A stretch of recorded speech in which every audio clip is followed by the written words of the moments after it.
எல்லாருக்கும் நமஸ்காரம். இன்னைக்கு நவராத்திரி 4வது நாள். 3 நாளைக்கு அம்பாளுடைய மகிமைகளை பற்றி சொன்னேன். இன்னைக்கு ஜலந்திரனோட கதையை சொல்ல போகிறேன். ஜலந்திரன் யார், அவன் எப்படி பிறந்தான், அவனை எப்படி யார் கொன்னா அப்படிங்கிற விவரங்களை சொல்கிறேன். முதல்ல இந்திரன் அவனோட சபையில் சிம்மாசனத்தில் உட்காந்துட்டு இருக்கான். சுற்றி தேவாளாரும் உட்காந்துட்டு இருக்கான். அப்போது தேவகுரு பிரகஸ்பதி வரார். வந்தால் இப்போ அவரை வாங்கணும்னு சொல்லலை, ஏந்திருக்கவும் இல்லை. ஒரு குருவுக்கு மரியாதை கொடுக்கணும் இல்லையா, அந்த மரியாதை கொடுக்கவே இல்லை. அவரை கண்டுக்கவே இல்லை. உடனே அவர் என்ன பண்ணுறார், பாதியில் கோச்சின்னு போய்டுறார். கோச்சின்னு போனோடனே இவனுக்கு அப்புறமா அது தெரிஞ்சாலும் அவன் போய் மன்னிப்பு கேட்கலாம் அப்படின்னு கேட்கும்போது அவர் மாயமாக மறைஞ்சுடுறார். அதனால தேவகுரு இல்லாமல் போயிடுறது. அதுக்கப்புறம் எல்லாருமா சேர்ந்து முடிவு பண்ணி விஸ்வரூபன்னு ஒருத்தனை தேர்ந்தெடுக்கிறான். இந்த விஸ்வரூபன் அசுர குலத்தை தான் சேர்ந்தவன். ஆனால் இவன் வேதங்களெல்லாம் கற்றுண்டு வேதவித்தா இருக்கான். அதனால அவன் சின்ன பையனாக இருந்தால் கூட அவனை பிரகஸ்பதி அந்த போஸ்டில் அவனை நியமனம் பண்ணுறான். அவன் இருக்கான். அவன் சிவ பக்தன். அவன் சிவன் நோக்கி தபசு பண்ணுறான். அப்போ தபசு பண்ணிருப்போம். அவனுக்கு விஸ்வரூபனுக்கு 3 முகம் உண்டு, 3 தலை இருக்கும். இவன் தபசு பண்ணிட்டு இருக்கும்போது இந்திரனுக்கு எப்போதுமே யாராவது பெருசாக தபசு பண்ணினா தன்னுடைய பதவியை பறிச்சுக்க போறா அப்படிங்கிற ஒரு பயத்தினாலேயே அவளை தபசு பண்ண விடாமல் கெடுப்பான், இல்லைன்னா கொண்டுடுவான், இந்த மாதிரி பண்ணுவான். அதனால இவன் என்ன பண்ணுறான், அவனோட 3 தலையும் சிதைச்சு விடுறான். சிதைச்ச உடனே இதை இது சிவனுக்கு தெரிஞ்சு போயிடுது. உடனே அவர் அக்னி ஜுவாலையை இது பண்ணி நெத்திக்கண்ணை திறந்து அக்னி ஜுவாலையை விடுறார் அவனை நோக்கி. உடனே இந்திரன் ஓடி ஓடி போகிறான், எங்கேயும் போக முடியல. அப்போ தேவர்கள்லாம் சொல்கிறா, அவனை ஒன்றும் பண்ணாதீங்கோ, ஏன்னா அவன் இந்திரன் வேணும் தேவலோகத்துக்கு, அதனால அவனை மட்டும் ஒன்றும் பண்ணிடாதீங்கோ அப்படின்ட்டு எல்லாரும் கேட்குறா. கேட்ட உடனே சரி சொல்லிட்டு இது அந்த விட்ட அக்னி திரும்ப பெற முடியாது, அதனால கடலில் தான் கலக்கணும் அப்படின்னு சொல்லிட்டு கடலில் அந்த அக்னி கடலில் போய் கலக்கிறது. அப்போது கடலில் போட்ட உடனே அது ஒரு குழந்தையாக மாறிடுறது. அந்த குழந்தை பிறக்கும் போதே அசுரத்தனமாக கத்துறது, ஒரு சவுண்டு கொடுத்துன்னு அழறது. அழுத உடனே அந்த சமுத்திரராஜன் கையில் ஏந்தின்னு இருக்கார். ஏந்தின்னு இருக்கிறவர் அப்படி கத்துன்னு கத்துறது அந்த குழந்தை. அதுக்கப்புறம் பிரம்மா வரார். பிரம்மாவை கூப்பிட்டு இதுக்கு நாமகரணம் பண்ணணும், நீங்கள் பண்ணுங்கோ அப்படின்னு சொல்கிறார் சமுத்திரராஜன். சரின்னுட்டு அவர் இந்த குழந்தைய இப்படி கையில் ஏந்த உடனே அந்த குழந்தை என்ன பண்ணுறது, டப்புன்னு கழுத்தை பிடிச்சிக்கிறது அவரை, பிரம்மாவை. கழுத்தை பிடிச்சின உடனே அவருக்கு அப்படி கண்லேருந்து ஜலமாக வருது. இப்படி பாசமாக குழந்தை முதல்லையே நம்மளை கழுத்தை கட்டிக்கிறதே அப்படின்னுட்டு அவருக்கு கண்ணுலேருந்து ஜலமாக வருது. இவன் ஜலத்திலேயே பிறந்ததுனால இவனுக்கு ஜலந்திரன்னு பேர் வச்சுட்டோ, உன்னை வேற யாரும் ஜெயிக்க முடியாது, உனக்கு சிவனால தான் மரணம் அப்படின்னு சொல்லிட்டு அவர் பிரம்மா வரம் கொடுத்து விடுறார். இதுக்கப்புறம் என்னன்னா அவனை சுக்கராச்சாரியார் வளர்த்து அவனை பெரிய வீரனாக்கிடுறார். அதுக்கப்புறம் இவன் என்ன பண்ணுறான்னாக்க, இந்த காலநேமி அப்படின்னு தெரியும் உங்களுக்கு, ராமாயணத்தில் வருவான். அவனுடைய பொண்ணை விருந்தான்னு பேர். அந்த விருந்தாவை அவன் கல்யாணம் பண்ணிக்கிறான். அவள் கற்பு நெறி தவறாதவ, ரொம்ப அப்படி இருப்பவ. அவளை கல்யாணம் பண்ணிக்கிறான் இவன். அதுக்கப்புறம் இவன் சமுத்திரத்தில் இந்த பார்க்கடலில் களையும் போது இதெல்லாம் வந்தது இல்லையா, கற்பக விருஷம், அமிர்தம் எல்லாம் வந்தது இல்லையா, அதை தனக்கு தான் சொந்தம், தேவாள் எல்லாரும் போய் எடுத்து வச்சுனுட்டா, அது ரொம்ப தப்பு, நியாயமே கிடையாது அப்படின்னு சொல்லிட்டு இந்திரலோகத்தில் போய் இந்திரனோட சண்டை போடுறான். சண்டை போட்டால் தேவர்கள்லாம் நிறைய பேர் செத்து போயிடுறான். செத்து போன உடனே பிரகஸ்பதி என்ன பண்ணுறாருன்னா, துரோணாச்சலம்ங்கிற மலையில் இருக்கிற ஔஷதத்தை எடுத்து அவளுக்கெல்லாம் கொடுத்து திரும்ப உயிர் பிழைக்க வைக்கிறார். இதை பார்த்த உடனே ஜலந்திரன் என்ன பண்ணுறான்னா, அந்த மலையவே தூக்கி கடலில் தூக்கி போட்டுடுறான். அப்படி போட்ட உடனே ஒன்றும் பண்ண முடியல. அதுக்கப்புறம் எல்லாரும் என்ன பண்ணுறான்னா, நாராயணன்கிட்ட போய் முறையிடுறான். இந்த மாதிரி ஜலந்திரன் பண்ணிட்டான், அதனால நீங்கள் தான் இதுக்கு ஏதாவது வழி பண்ணணும், நீங்கள் போருக்கு போங்க அப்படின்னு சொல்கிறான். சொன்ன உடனே அவர் என்ன பண்ணுறார், போருக்கு போகிறார்.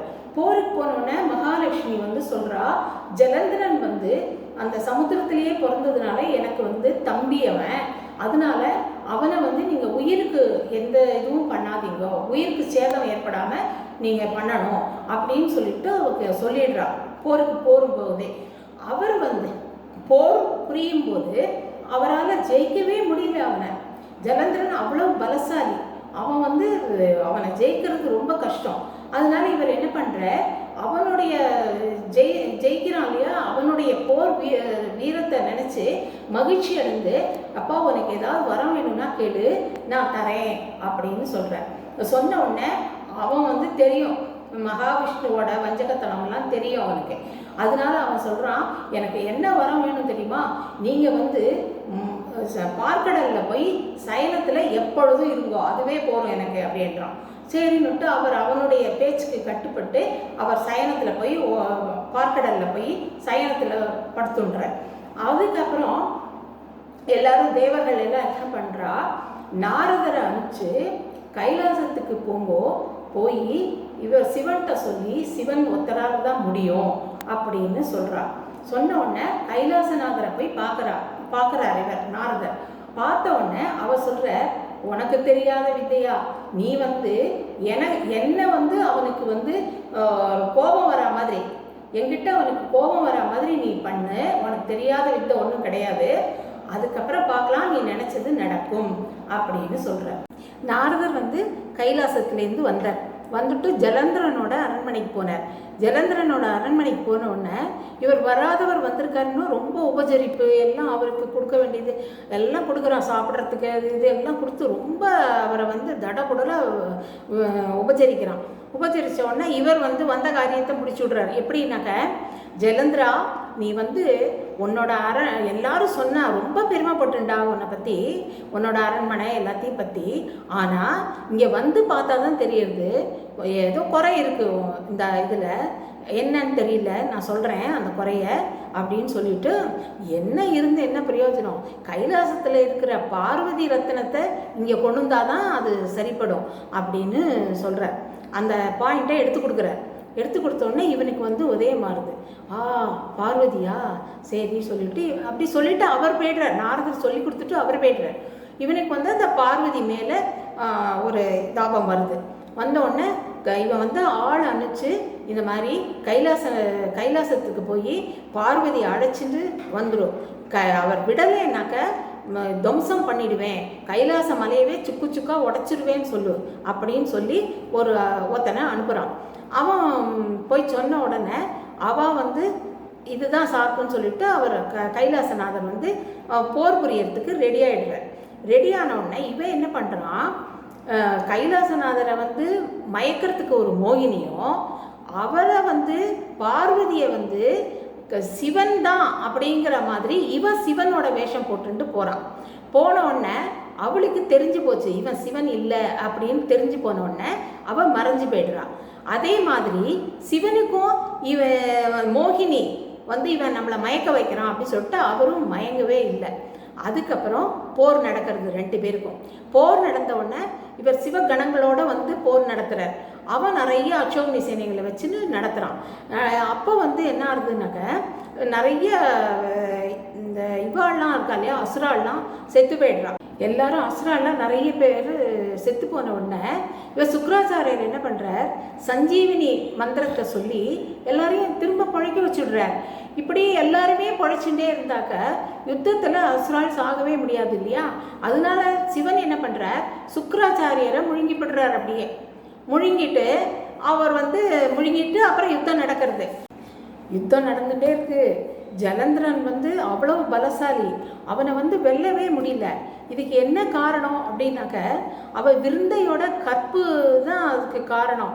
அதனால அவள் கற்புக்கு ஏதாவது பங்கம் வரவழைக்கிற மாதிரி பண்ணணுமே அப்படின்னு சொல்லிட்டு பார்வதி என்ன பண்ணுறா, நாராயணன் தன்னுடைய அண்ணா தானே நாராயணன், அவரை கூப்பிட்டு நீங்கள் தான் எனக்கு உதவி செய்யணும், சிவன் வந்து அவனோட ஜலந்திரனோட போர் பண்ணிட்டு இருக்க, அதனால அவன் வந்து ஜெயிச்சிருவான் போல இருக்கு, அவனுடைய பலமும் நிறைய இருக்கு, அதனால கற்பு நெறி வந்து அவள் தவறாமல் இருக்கிறதுனால அவளுக்கு அந்த கற்ப பங்கம் ஏற்படுத்தினாதான் அவனை வந்து நம்ம சம்ஹாரம் பண்ண முடியும் அப்படின்னு சொல்லிட்டு இவ ஐடியா கொடுக்குறான்.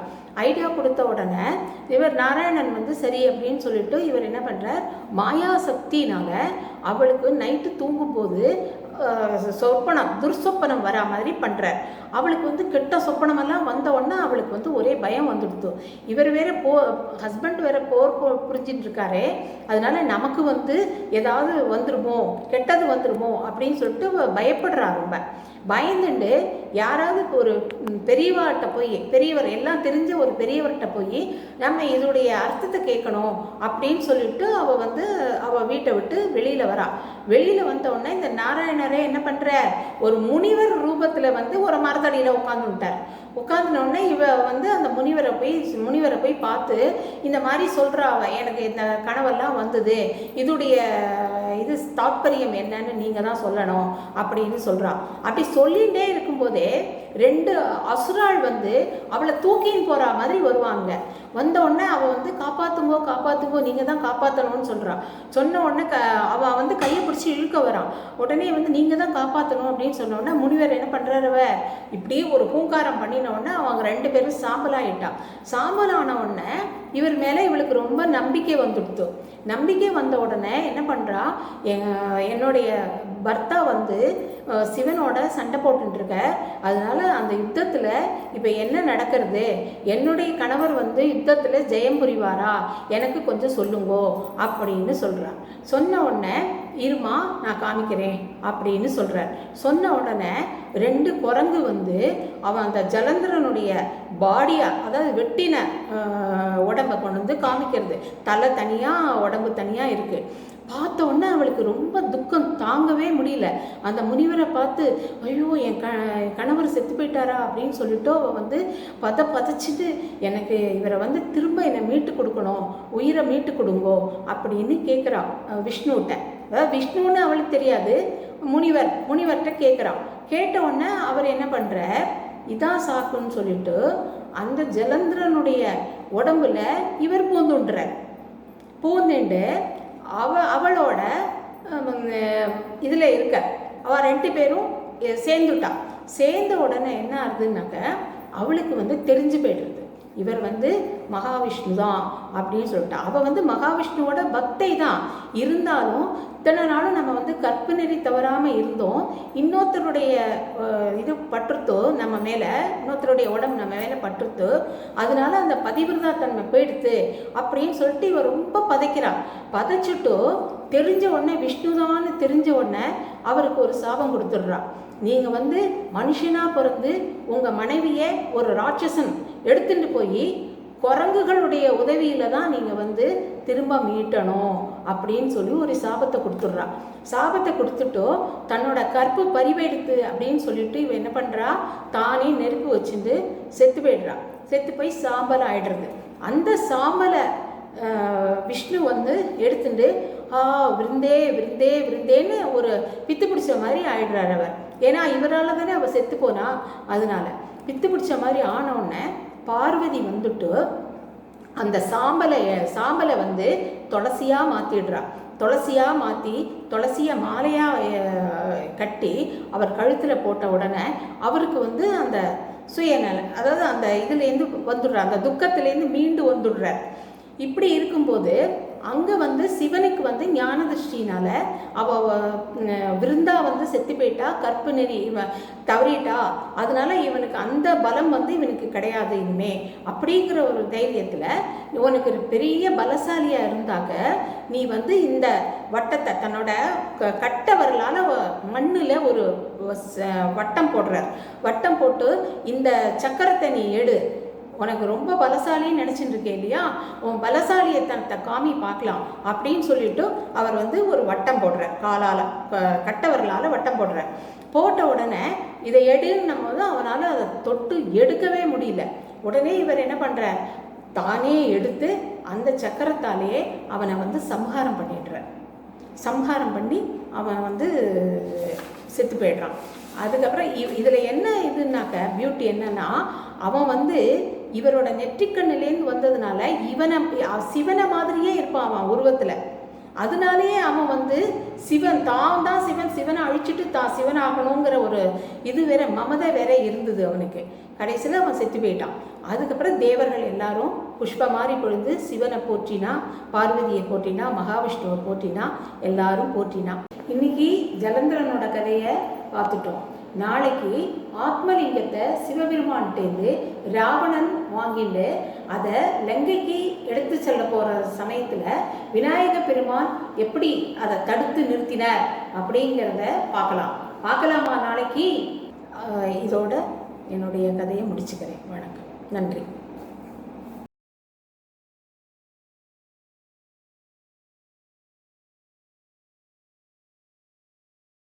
வண்டியில் ஏற்றுக்கொண்டிருந்தாள். ரேணு தன் புது கணவனிடம் வந்து ஏதோ கிசுகிசுத்தாள். அவன் தன் பெற்றோர்களிடம் போய் ஏதோ கூறினான். பிறகு ரேணுவிடம்